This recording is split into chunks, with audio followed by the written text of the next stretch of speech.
एक इंसान का दूसरे पर रिवेंज लेना सहन कर सकते हैं, लेकिन अगर नेचर ने इंसान पर रिवेंज लिया तो इंसान का इस प्लैनेट पर सर्वाइवल ही मुश्किल हो जाता है। कभी कभी अर्थक्वेक्स, तूफान, सुनामी जैसे नेचुरल कैलामिटीज के द्वारा कई बार नेचर ने रिवेंज लिया, जिसके इफेक्ट से इंसान जल्द ही नॉर्मल हो गया। लेकिन अभी भी नेचर और नेचुरल रिसोर्सेज को प्रिजर्व करने पर ध्यान नहीं देने से नेचर का रिवेंज इफेक्ट इंसान पर भारी पड़ रहा है। उसी का एग्जाम्पल है बेंगलोर में आए वाटर क्राइसिस। कोई भी सॉफ्टवेयर प्रॉब्लम को एक सॉल्यूशन बताने वाले देश के आईटी हब और सिलिकॉन वैली कहे जाने वाले बेंगलोर के वाटर प्रॉब्लम को सॉल्यूशन नहीं मिल रहा है।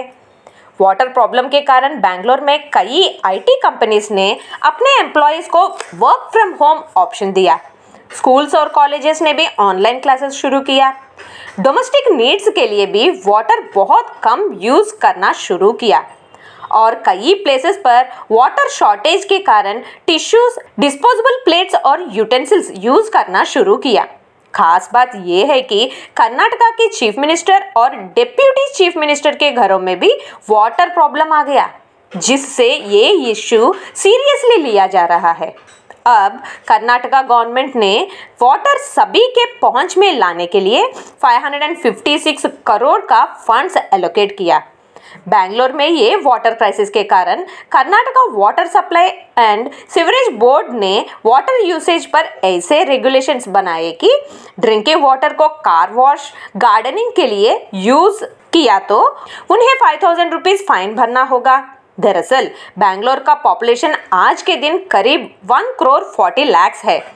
ऑन एन एवरेज हर किसी ने अगर 1 litre per day water consume किया तो भी minimum 1 crore 50 lakh litres drinking water और उनके डोमेस्टिक नीड्स के लिए करीब 260 करोड़ लीटर पर डे की ज़रूरत है, जो 1 लाख टैंकर्स के बराबर है।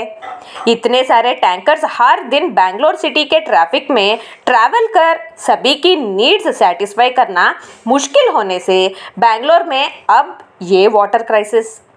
इस तरह ऐसे सिचुएशंस में बेंगलोर के रेजिडेंट्स को और 3 मंथ्स बिताना होगा।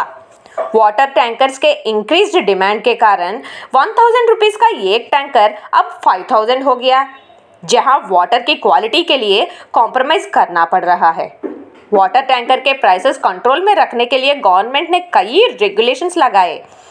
कई एरियाज में लोग वाटर टैंकर दिखा तो उसे रोककर उसके डेस्टिनेशन पहुंचने ना देते हुए ड्राइवर को डबल अमाउंट देकर टैंकर को अपना रहे हैं। ड्राइवर्स ये टैंकर्स बेंगलोर से 25 to 30 किलोमीटर दूर से ले आते हैं और एक ड्राइवर करीब 60 to 100 tankers per day supply कर रहा है। दरअसल कई लोगों का ओपिनियन है कि बेंगलोर में डेवलपमेंट ज़्यादा होना ही ये वाटर क्राइसिस का मेन रीज़न है। इनफैक्ट बेंगलोर को एक मिनी हिल कह सकते हैं। इंडिया के 98% लोग सी लेवल से 1 किलोमीटर नीचे के प्लेसेस में रहते हैं, तो बेंगलोर सी लेवल से 1 किलोमीटर ऊपर है। इसलिए बेंगलोर क्लाइमेट बाकी प्लेसेस की तुलना में कूल रहता है।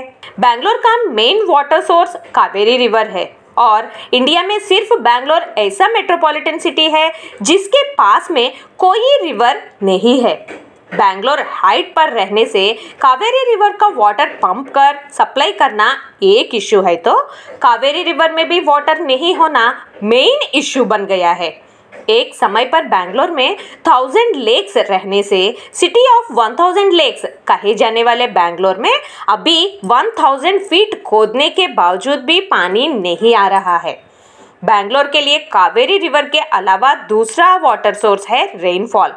बेंगलोर के लिए per day needed 260 crore litre water में 60% कावेरी रिवर से और 40% अंडरग्राउंड वाटर है, जहां कावेरी रिवर वाटर के लिए रेन्स पर डिपेंडेंट है।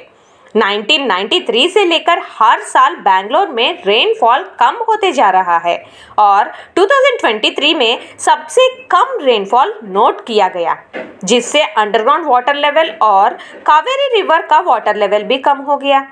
कावेरी रिवर में बचा हुआ वाटर आजू बाजू विलेजेस के एग्रीकल्चरल नीड्स ही पूरी तरह सेटिस्फाई नहीं कर पाने से बैंगलोर सिटी को वाटर सप्लाई करने में अनसक्सेसफुल रहा, क्योंकि बैंगलोर के नियर बाय विलेजेस का मेन क्रॉप राइस और शुगरकेन है।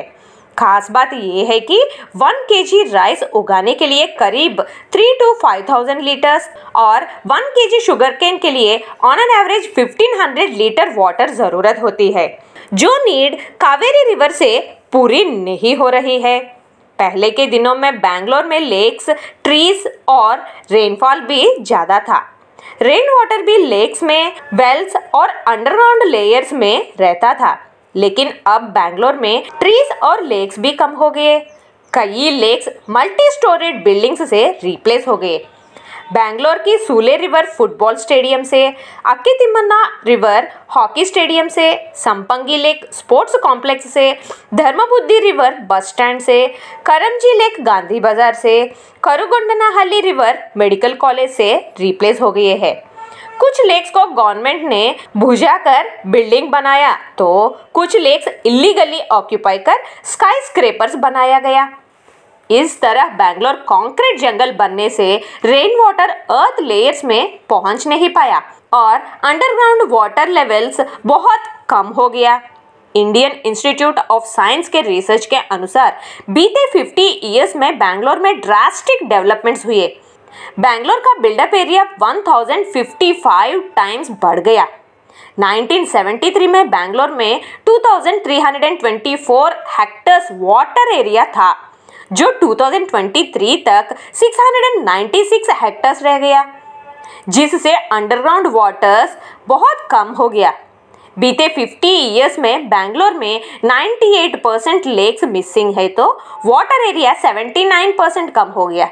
बैंगलोर के प्रेजेंट 13,900 बोरवेल्स में करीब 6,900 बोरवेल्स कंप्लीटली ड्राई होने की बात कर्नाटका डिप्यूटी सीएम डीके शिवकुमार ने बताया, जिनके घर का बोरवेल भी सूखा है।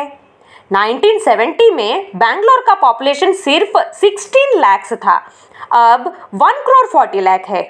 रिमोट सेंसिंग डेटा के अनुसार बैंगलोर में प्लांटेशंस कम होने से 9.5 मिलियन लोगों के लिए सिर्फ 1.5 मिलियन ट्रीज है, यानी 7 पीपल के लिए ये ट्री है। 1 ट्री से आए ऑक्सीजन को 7 पीपल डिवाइड कर रहे हैं।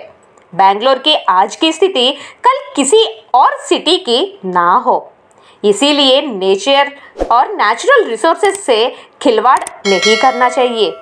नेचर को नुकसान पहुंचाना खुद का नुकसान ही है। See you again with a new topic in Global Encyclopedia. Till then, take care and have a nice day.